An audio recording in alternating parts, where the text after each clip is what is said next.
Hi guys, welcome back to Spaceboy by David Walliams. This is all David Walliams' own work, just reading it for entertainment and pleasure. We might finish today, but we'll see how we go. But without further ado, let's get going. Chapter 39, Boomed. What is all this chitter-chattering? Demanded Dr. Shock, without Ruth and Spaceboy realising he had trundled up behind them. Nothing, chapped Ruth. Well, I do hope Spaceboy will be a little bit more forthcoming in time, purred the doctor. My alien friend, I need you to share all your space secrets with us. The secrets of space will soon be yours, lied Spaceboy. In his pocket, in the spookiest alienist voice. Excellent, replied the doctor before one of his boffins handed him a loud hailer. He raised himself up to his full height. This is Dr. Shock speaking, boffins. May I have your attention, please? His voice boomed around the hall, and in an instant all the boffins stopped what they were doing, turned and listened. Even Boffin in his underpants in the freezer stopped shivering. Let me introduce you all to our visitor who has come all this way from another planet. His name is Spaceboy. There was an enthusiastic applause from the boffins. Spaceboy is going to help us with the space race against Russia. There was a huge cheer. Hurrah! Our Secret Intelligence Division tells us that the Russians are scheduled to launch their next rocket in a matter of days. Boffins, I am determined that we will successfully launch our rocket before then. Hurrah! This alien is our secret weapon, he boomed, pointing at Spaceboy with one of his robot fingers. Hurrah! We will conquer space forever. This was a bold statement, but was predictably greeted with a huge cheer. Hurrah! Then the doctor handed the loud hailer back to his boffin and turned to Spaceboy. Now is the time, Spaceboy, he purred. Now is the time when you must share your secrets of interplanetary travel with me. Chapter 40, Boffin Central. Of course, Ruth knew that Spaceboy had never travelled from planet to another. His flying saucer had crash-landed on the next farm to his. How much longer could they possibly keep up their alien act? The further they went, the worse trouble they could be in if they were found out. It didn't bear thinking about. Dr. Shock ushered Ruth, Yuri, who was in her arms, and Spaceboy into what looked like a square wire cage. Actually, it was an elevator. The doctor's robot arm stretched out. His robot hand opened and his robot finger pressed the button. Next, the elevator clanked and all the way up to the top of the rocket that stood proudly in the centre of the room. Whirr, clunk, and then a picture of a rocket. It says it's got some labels: round cone nose, cockpit, hatchway, fuel tank, rocket thrusters, portholes, heat shield for re-entry, rocket engine, and fins. I couldn't be prouder. This boyhood dream come true. Let me present my latest rocket, began Dr. Shock. It was built after the last one crashed on takeoff, and the one before that, and the one before that, and the one before that, and so on and so forth. How many of your rockets have crashed? Asked Ruth. The doctor's lips thinned before he answered. 23. It was actually 24, called up a boffin from the base of the rocket. All right, shouted Dr. Shock. 24. No, I tell a lie. We had a rocket crash last Tuesday, cried the boffin. 25. Any advances on 25? Called out the doctor, seething. The boffin checked his clipboard. No, 25. But when this one crashes, it will be 26. This one is not going to crash, thundered Dr. Shock. No more cookies for that, boffin. Next, he turned to the alien.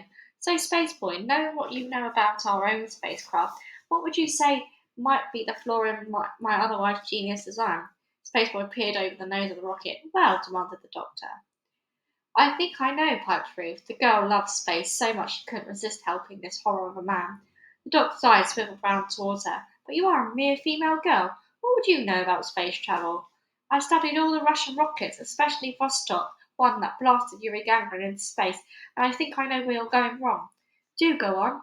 The nose is too rounded. Too rounded? spluttered Dr. Shock. Yes, chimed in Spaceboy, forgetting to do the spooky voice in them for a moment. Then he remembered. The Earth girl is right. All the Russian rockets have pointy noses. Exactly, agreed Ruth. Remind me to electrocute a section of my boffins, replied Dr. Shock. Please don't, said Ruth. In no time they were back down to the ground. From there they were brought into an area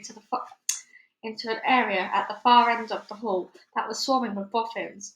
Boffins with goggles on using blowtorches, boffins with screwdrivers, boffins drawing plans of rockets, boffins looking at those plans of rockets and stroking their chin beards, boffins standing upside down on their heads so more blood flowed to their brains, boffins plotting graphs, boffins studying a map of the solar system, boffins blowing their noses, boffins dunking cookies in their tea, boffins removing earwax from their ears with the ends of their burrows, and then, when no other boffins were looking, eating it.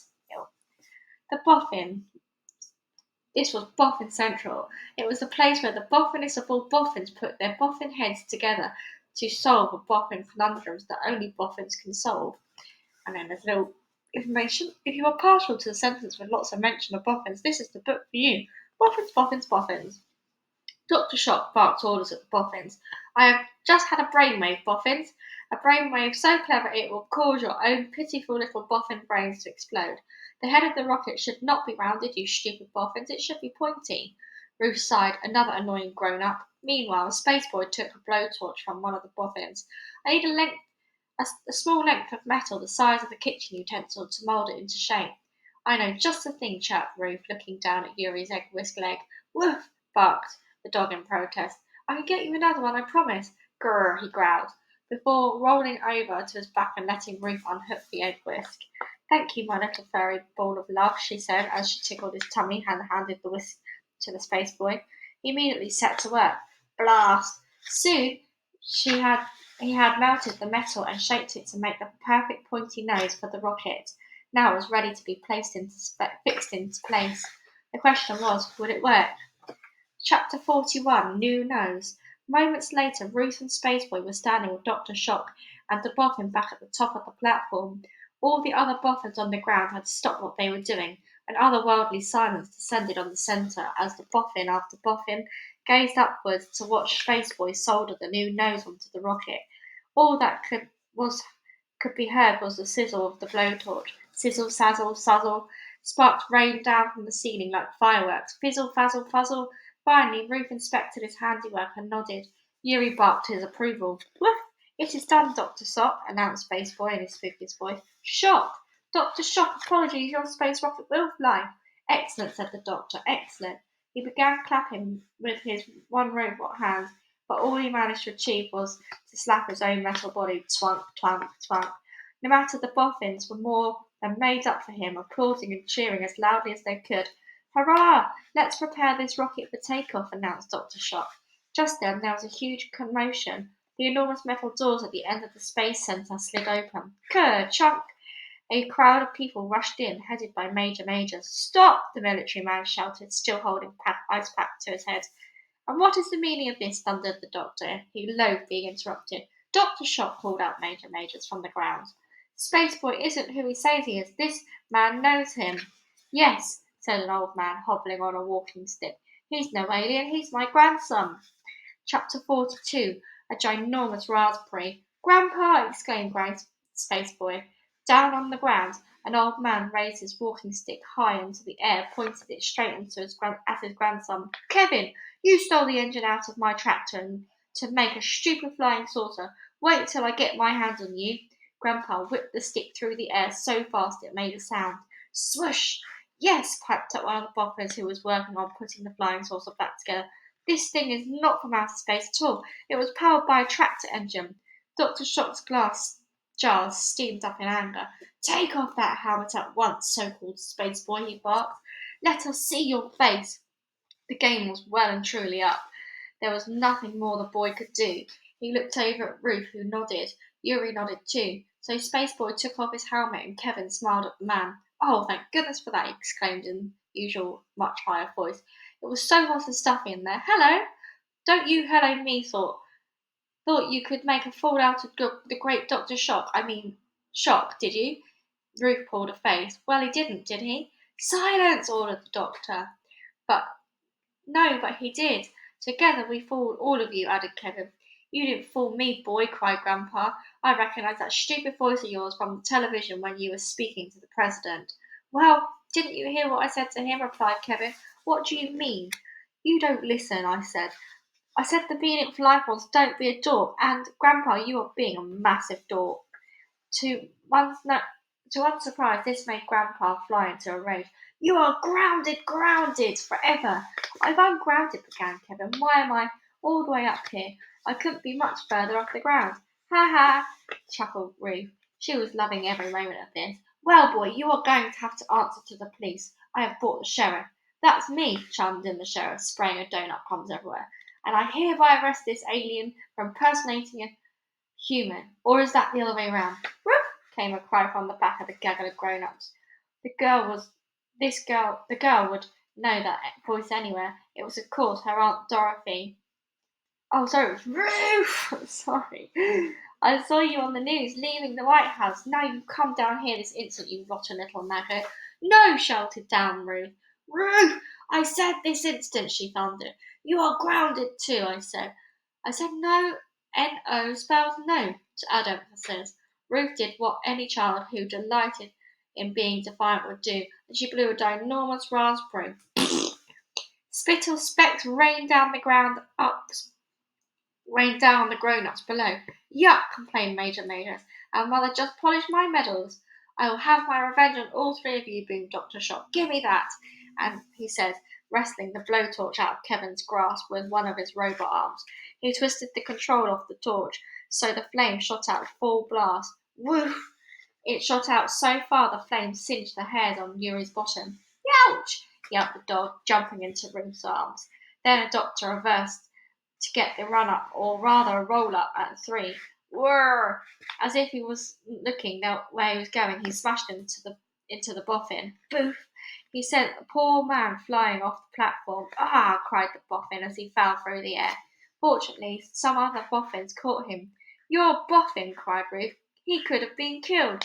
Don't worry, I've got plenty more, replied the doctor. Now prepare to die. Whirr! Immediately, a half-man, half-robot sped forward straight at Ruth, Yuri, and Kevin. Any moment now they were going to be shunted off the top of the platform to end up as a splodge on the ground below. Whirr! Quick, said Ruth, thinking fast. She grabbed Kevin's hands and together they leaped on the nose of the rocket, dancing around the new pointy bit. Boof! They landed on their feet with Ruth still holding Yuri in her arms. The nose was sizzling hot from being scalded on, so it was all but impossible to keep standing on it. Ouch! Ouch! Ouch! Cried Ruth as her beaten-up leather boots began to fry. All she could do was hop from one foot to the next. Kevin did the same. It looked as if they were doing some fast-paced tap dance. Tap, tip, top, top. As for Dr. Shock, the brakes on his wheels couldn't have been as well oiled as they should be. They let out a terrific screech, as if he had hit them hard. Screech! It was little too late. The doctor soared over the side of the platform. Whiz! Boffins, catch me! He yelled as they tumbled through the air. Whoosh! But the Boffins weren't Boffins for nothing. Boffins were smart. The Boffins all scuttled out of the way fast as they could. Dr. Shock's robot body hit the ground hard. Crunch! It broke into so many pieces that parts of him flew into every corner of the hangar. Clunk, clonk, clink, clank. The doctor's head in the jar was caught by a particularly nimble boffin. Thank you, Boffin, said Dr. Shock. Now, my boffins, arm yourself with whatever you can find. Get up there and destroy them. So the band of boffins began arranging themselves with anything they could find.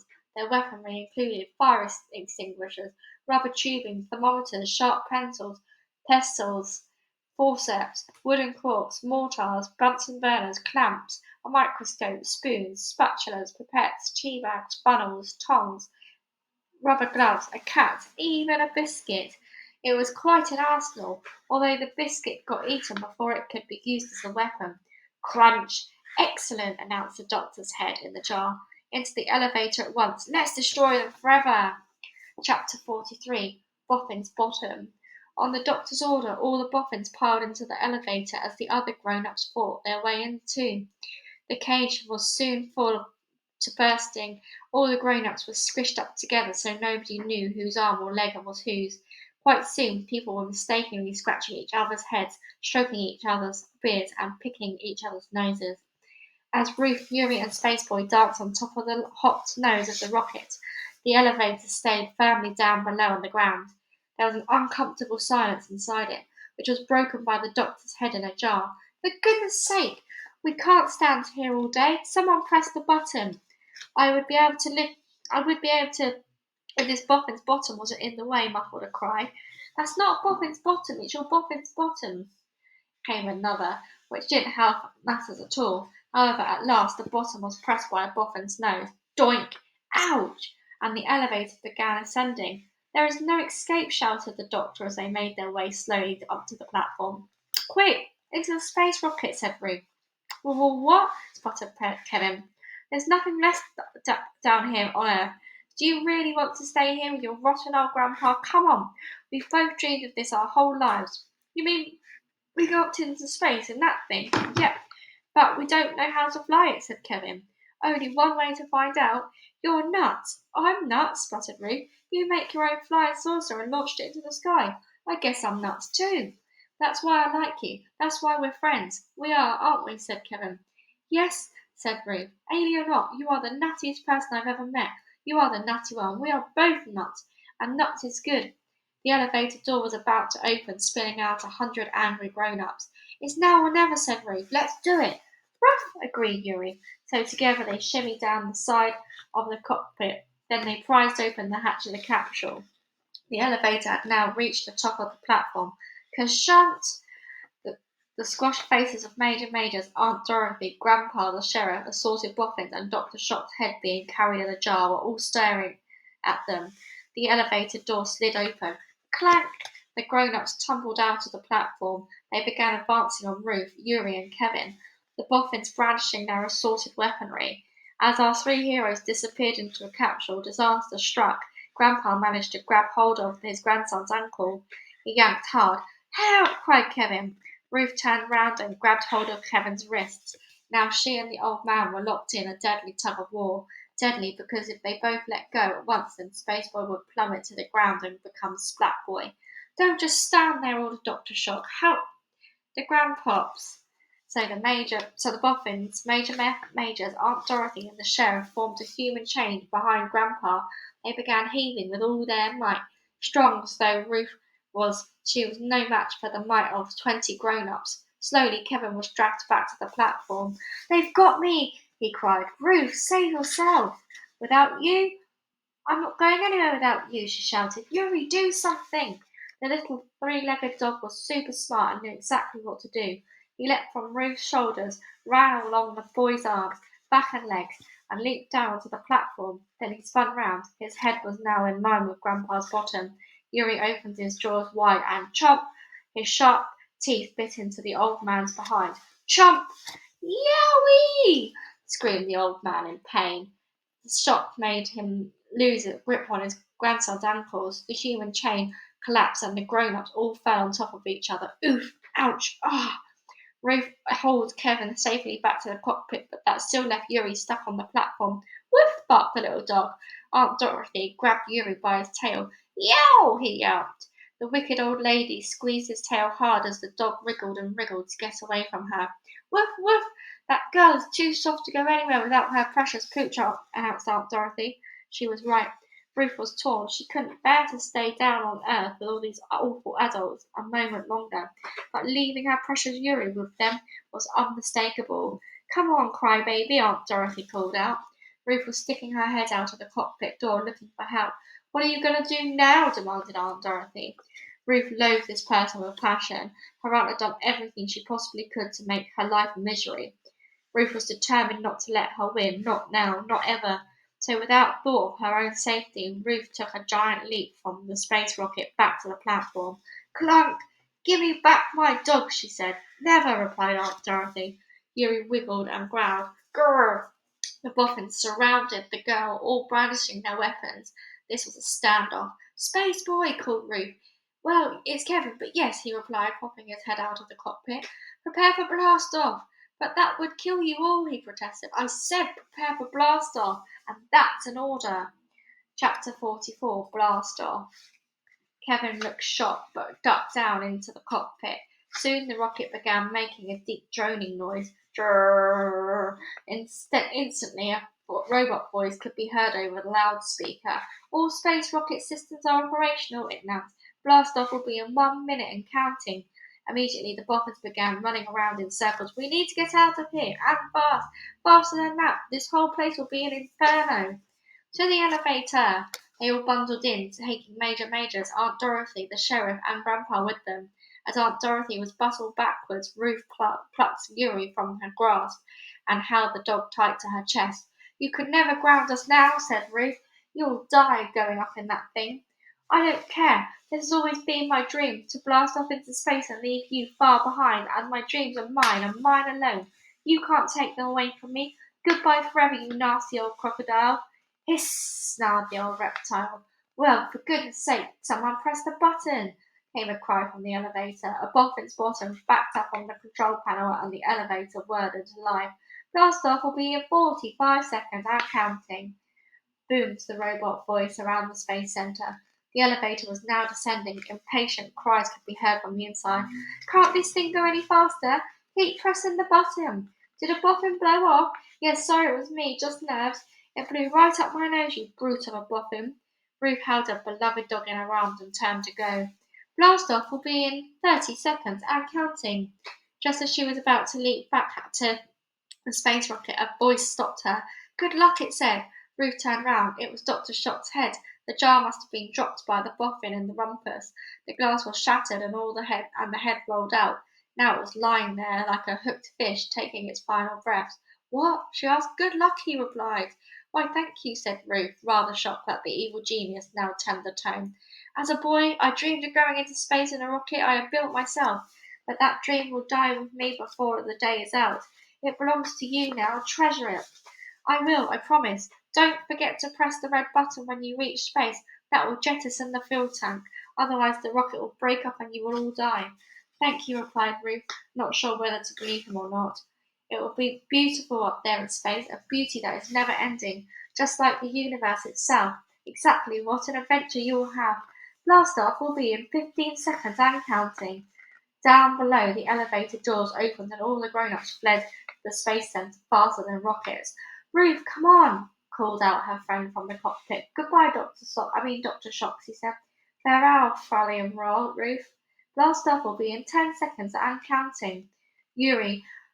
Holding Yuri tight in her arms, Ruth took a running jump. Whoosh! 9. Together they soared off the platform and landed on top of the rocket. Clunk! 8. She didn't land right in and immediately felt unsteady on her feet. 7. The doctor shouted, Spaceboy, help her! 6. In an instant, Kevin's head popped out of the cockpit. 5. Just as Ruth and Yuri tumbled forward. Ah! Woof! He grabbed hold of her hand. 4. With all his might, he dragged them up. 3. Into the cockpit. 2. Before shutting the capsule hatch just inside. 1. Blast off! Chapter 45. The Red Button. The cockpit was cramped, conical space with what looked like 1,000 buttons, dials, and displays. Strap yourself in, shouted Kevin over the roar of the rocket. The G-forces are going to be nuts. Indeed they were. The pressure of taking off at this speed made all three heroes' faces turn to jelly. And then as a before and after face, he and Ruth just managed to secure their seatbelts in time. Clunk, clunk, the rocket crashed through the ceiling at the space center. Crunch! The flames from the rocket burned up everything below. Woof! This is what it must feel like to be a bullet shot out of a gun, thought Ruth. Looking out of the small round portals on the side of the craft, Ruth waved goodbye to Aunt Dorothy. Grounded, am I? The girl shouted. Not that Aunt Dorothy could possibly hear over the roar of the rocket. However, she was still looking up in anger, waving a fist. The old crocodile couldn't hurt her any more. No one down on earth could. For the first time in her life, Ruth felt weightless. Weightless because nobody was weighing her down, and weightless because the rocket had blasted through the Earth's atmosphere and was now hurtling into outer space. The rocket began shaking wildly. It felt as if the whole thing was going to crack into a million pieces. The red button! What? Dr. Shock said we need to press the red button to jettison the fuel tanks, otherwise we're going to die. It could be a trap. I thought that too, replied Ruth, fear flickering across her face. Maybe that red button will make the rocket self-destruct. You think? Rockets have always a self-destruct button. Press that and it could blow this thing to smithereens. but it feels like we were going to be blown to smithereens if we don't. Press it! I wish I knew, shouted Kevin. The only spacecraft I ever piloted was a homemade flying saucer, which pressed instantly. Now isn't the time, Ruth. Let's push the red button together, suggested Ruth. Then, if the spacecraft blows up, nobody will get the blame. Sound logic? Rattle, rattle, rattle. 1, 2, 3, go! Cried Ruth. But with their short children's arms, it was impossible for either of them to reach the button. No! Cried Ruth, struggling with her harness. How do we get out of these things? Asked Kevin, grappling with his. Rattle, rattle, rattle, rattle. As Ruth continued to wrestle with the straps and buckles, she let go of Yuri. He floated through the cockpit, paddling to the air with his 3 little legs. Suddenly, Ruth had a bright idea. The dog could do it. Yuri, press the red button! Rattle, rattle, rattle. Yuri pushed himself off the top of the capsule that he was floating straight towards the red button. He nudged it with his nose. Donk. Chapter 46. Into the Infinite. There was the longest pause, then the lurch as they felt something being jettisoned. A look out of the porthole confirmed that the giant fuel tanks were now floating off into space. The rattling stopped in an instant. For the first time in a long time, everything seemed calm, safe, quiet, like nothing and nobody could hurt them. So Shock was telling the truth, said Kevin. Yes, she replied. I guess he wanted the wonder of space to belong to someone, even if it was us. Look at the Earth, he cried. Ruth followed Kevin's gaze. Now she, too, saw a gorgeous globe of blue and green floating in space, surprisingly small. Wow, she said, her mouth falling open in wonder. It's more beautiful than I could have ever imagined. It really is, isn't it? Crazy that grown-ups in charge down there are always fighting and arguing with each other. Yep, agreed Ruth. The Earth looks so peaceful from up here. If those dorks could see how perfect it is, do you think they would want to destroy it with wars? Never, never in a billion years. You were right all along. Don't be a dork, they said in unison. Woof, agreed Yuri, as he doggy paddled through the air. Where to? Asked Kevin. Let's do a quick lap round the universe, Spaceboy. The boy smiled. He liked that name. Sounds perfect to me, Space Girl. The girl blushed. She loved being called Space Girl. Spaceboy pulled on the steering column as Space Girl pushed the pedal for power. Space Dog whacked a flashing blue button with his wagging tail and blast! Our 3 heroes zoomed off together into the infinite. The end. Okay, guys, that is all finished. Thank you so much for listening. First book of 2025, completed it. Thank you so much for listening. I've got a couple of Roald Dahl books coming up next, so I'm going to do Pelly and the Giraffe and Pelly and Me, and I'm going to do SEO's Trot. So look out for those ones coming up soon. Anyway, thank you so much, and goodbye until the next book. Bye, guys.